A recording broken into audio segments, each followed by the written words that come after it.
Now I've shown you all the tools, now I'm going to show you how to use them. First off, I'm starting off with a hard pad. These are great to start with. So I've marked the outline out with a template. So now I'm going to bring it down with the hard pad to a clean line. So here we go.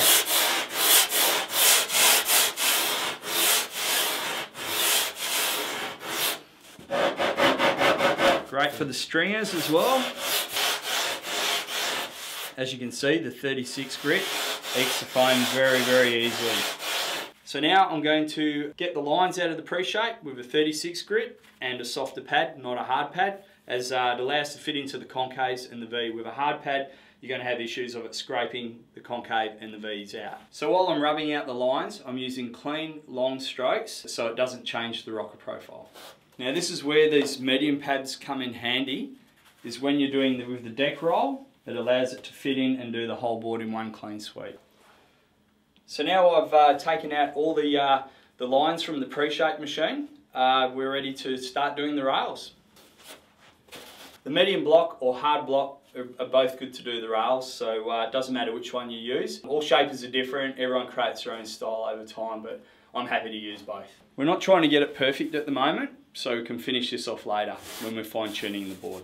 So now we've done that, we can jump onto a lower grade gauze and get the deeper scratches out. Still using a medium pad. The medium pad is quite good for most of the stages of shaping. This one also has a lesser grade gauze, and it's a different type of gauze as well. It's not as heavy duty sandpaper, it's more of a finer one, and it's only a 60 grit.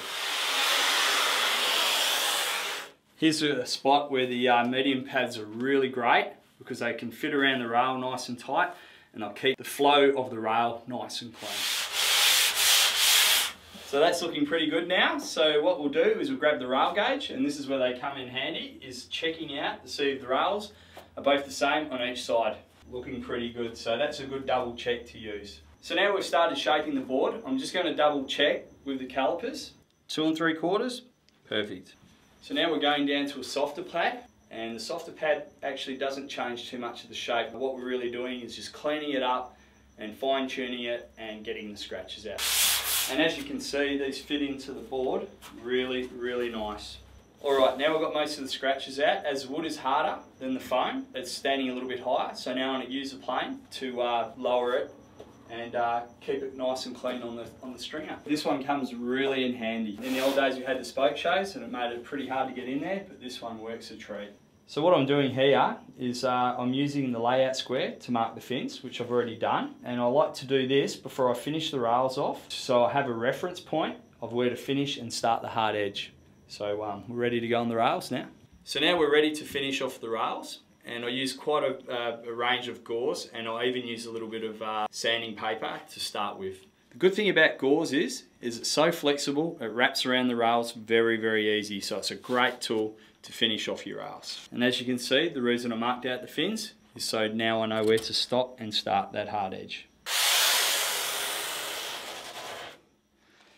As you can see, I've used a heavier grit gauze, and it's taken out all the lines and scratches as well. So now I can run down to a lower grade. One thing I do before I jump into the final gauze to finish off the rails is I get a very, very soft pad, and this actually fits around the board really, really nice, as you can see. And I just get a few more scratches out, and it just helps me to get a nice clean rail line along the deck with the flow.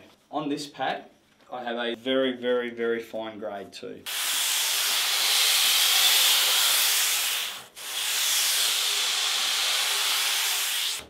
Now I'm using the finest grade of gauze, and this is a finishing process, so after this the board's nice and fine tuned.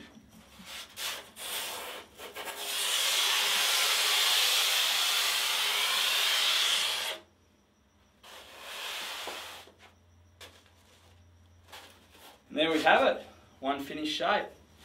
So there you go, shapers have the best range of tools to make shaping easy.